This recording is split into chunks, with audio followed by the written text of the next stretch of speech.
right, let's talk Apple. In the tech world, nothing gets people talking quite like an Apple event, and the one that seems to be shaping up for March 2026 is a big one. We've been digging through all the leaks, all the rumors, and even the official invites to piece together what's coming. And let me tell you, it's a lot, from new iPhones to a total Mac revolution. So, get your calendars out. The date you're going to want to circle is March 4th, 2026. And look, this isn't just another routine product launch. All the sources are pointing to this being one of the most jam-packed Apple events we have seen in a very, very long time.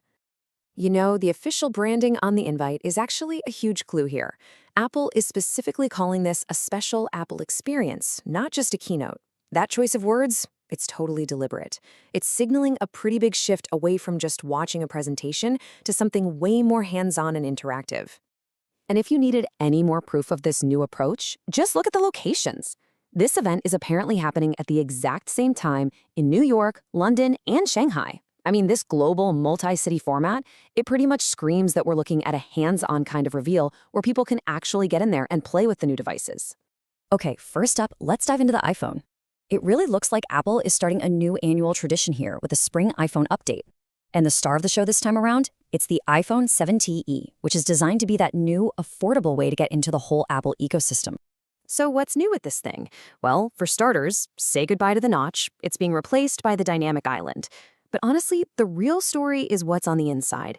It's expected to have the flagship A19 chip, the same one as the main iPhone 17, and Apple's brand new in-house 5G modem. That's a huge deal, because it gives them complete control over performance and battery life. It all adds up to a super powerful device that's basically the perfect entry point for Apple Intelligence, which is their big suite of AI features. And here is the absolute kicker: the price. All that power, all that modern design is expected to start at just $599. I mean, at that price point with a flagship chip, it becomes this incredibly compelling phone, and really the perfect on-ramp into Apple's entire world of software, services, and AI. Now, let's switch gears to what a lot of sources are calling the main event, the Mac. And we are not just talking about some minor updates here. Nope. This is expected to be a massive shakeup of the entire lineup, focusing on two things: raw power and making Macs more accessible than ever before. It seriously looks like we're in for a Mac triple header. First, we're expecting updated MacBook Pros with the new M5 Pro and M5 Max chips. Then, a refreshed MacBook Air with the standard M5. And then, there's the big surprise: a completely new low-cost MacBook model. Yeah, this new low-cost MacBook is generating so much buzz. We're hearing a price somewhere between $699 and $799, which is a direct shot at Chromebooks, especially in the education market. But the key difference here won't just be running macOS. The rumor is it'll have an A18 Pro chip, giving it incredible power efficiency and performance for AI tasks, all wrapped up in that Apple ecosystem. This thing could be an absolute game changer for schools. Now, going back to the high end, the new M5 Pro and M5 Max chips are all about specialized performance. The word is that the biggest leaps forward are going to be in graphics and in the neural engine.